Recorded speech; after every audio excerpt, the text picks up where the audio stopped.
lahat mga guys. Okay? So, ang topic natin ngayon, ang pag-alam kung ilan ang importanteng ahensya ang gobyerno natin at kung saan ito namamahay. Okay? Ang pinaka-importanteng ahensya sa gobyerno, una, city. Yan ang pinakaunang ahensya sa gobyerno na bahay sa buong bansa. Sunod, barangay. Una at pangalawa ang barangay. Ang ahensya na napaka-importante sa gobyerno para matunton ang kinakasakupang ahensya sa gobyerno natin na pinagkakitaan. Okay? Ang mayroon ang ahensya ang gobyerno natin is 100 ka ahensya na pinagkakitaan sa ating bansa, sa ating gobyerno, na pinagtatrabahuan sa ating mga residenteng empleyado sa gobyerno. At yan ang pinamunuan sa ating presidente at vice president, congressman at senador, mayor at kapitan. Okay? Hindi mo mahahanap ang isang ahensya kung saan ito kapag walang city. Hindi mo rin mahahanap ang isang ahensya na importante sa gobyerno kung walang barangay. Dahil doon ito nakakasama. Kaya ang unang pinaka-importante sa atin ahensya is ang number 1, ang city talaga. Dahil doon kinakasakupan ang ating ahensya na katulad ng NBI. Saan ba hinahanap ang NBI? Mayroon din sa Quezon City. O, diba city? Mayroon din sa UN. Sa iba't ibang mga city, mayroon ang NBI. Kasi importante yan. So, sa city, kung saan nandoon ang ating NBI, sa Quezon City, natural, may kinakasakupang barangay yun. Diba? So, alam nyo na kung ano ang una at pangalawang ahensya sa gobyerno na importante kung saan doon namamahay ang ating ahensya na pinagkakitaan sa gobyerno, na tinatrabahuan sa ating mga empleyado at nanungkulan sa gobyerno.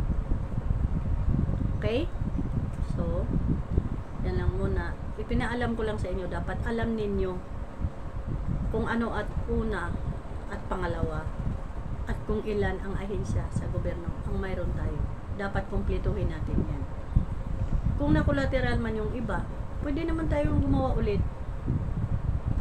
Gawin natin public. Dahil private na yun eh. Halimbawa, may NSO ang private kasi nakulateral yung NSO. Pwede din ang gobyerno gumawa na ulit ng NSO na public. Okay? Yan ang dapat natin gawin. Kasi nga, alam natin na ibinibinta ang NSO sa mayamang ahensya sa gobyerno na private. Kaya, atin itong gawing public. Gawin natin public na NSO.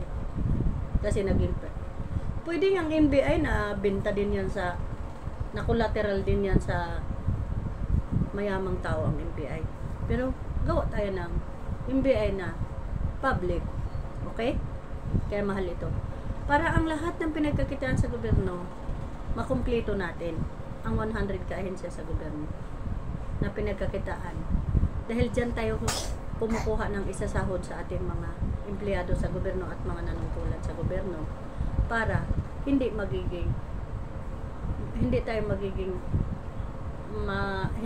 magiging alipin sa mga kinukulateral natin sa mga ahensya natin na pinagkakitaan. So, para hindi tayo maging alipin sa mga kinukulateral natin, gagawa tayo ng building paupahan at doon tayo huhugot sa lahat ng problema na pangangailangan natin sa gobyerno. Okay? Yan ay hindi mapapanis. Yan ay hindi masasayang. hindi masisira basta-basta, kundi kumikita yan buwan-buwan. Paikutin natin ang ating pinagkakitaan. Palaguin natin ang kinikita natin o ang pondo natin sa pamamagitan na sa ating mga residente na sumasandal din sa atin para sa ating kaayusan, para mayroon silang tahanan o tirahan na maayos, na wala silang pangamba na delikado ang kanilang pinapahingahan para bukas magtatrabaho na sila ulit. Okay? Ang iba kasing tinitirhan sa ating mga empleyado sa gobyerno o empleyado sa private na mga ahensya, doon sa delikadong lugar bahain. Kaya pag kinabukasan, sa oras ng ting-ulan, hindi sila makapasok o kaya may bagyo. Kasi nga, hindi sila makakadaan kasi nga baha.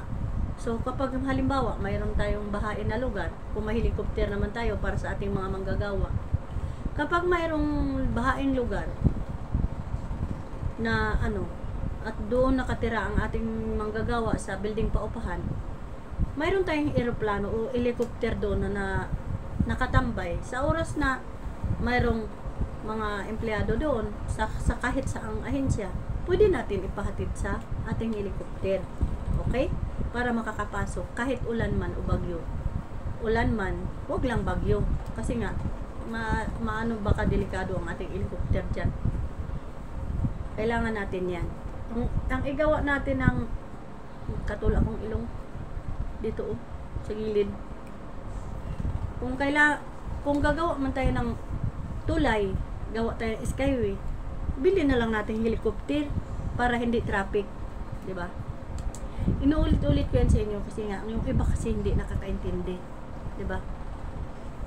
Imbes materials, di ba? Bibili pa tayo materials, tauhan, di ba? Kung sa helicopter, baka 2 helicopter pa o 3 helicopter pa yung mabili natin sa skyway. Kaya kapag halimbawa sira na yung skyway natin, wag na natin tong i-renovate. Sirain na lang natin ang tuluyan at gagawa na lang tayo ng helicopter. Ay hindi, bibili pala tayong helicopter. Dapat mayroon tayong paggawaan ng helicopter para mauso yung sakaya na nasa himpapawid. Okay? Wag naman yung delikado na sasakyan. Mabuti na yung may sasakyan na yung sasakyan na nakikinakasanayan natin, helicopter. Alam naman natin helicopter. Quezon City to Taguig, 'di ba? Minuto lang 'yan takbuhin sa helicopter, pa rin, 'di ba? Kapag halimbawa naman Baguio to dito Manila, pwede ng eroplano, Philippines Airlines. Ganyan. Dapat mayroon tayong mga paliparan sa iba't ibang mga city na lugar. Katulad ng Quezon City, dapat mayroon tayong paliparan dyan. Tapos, doon sa Luneta banda, sa Quiapo, mayroon dapat tayong paliparan. Sa Pasay, may paliparan dapat tayo.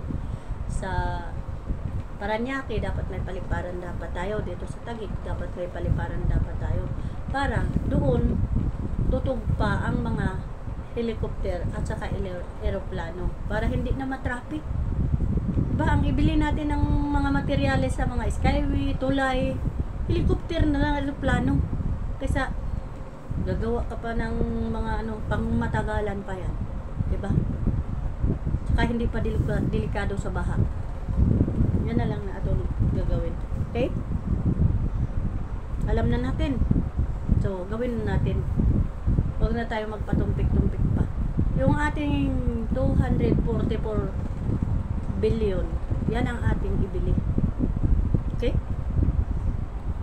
Ayan. May hapon sa atong lahat. Anong oras na ba? Hapon na pala ngayon. Hindi pala umaga.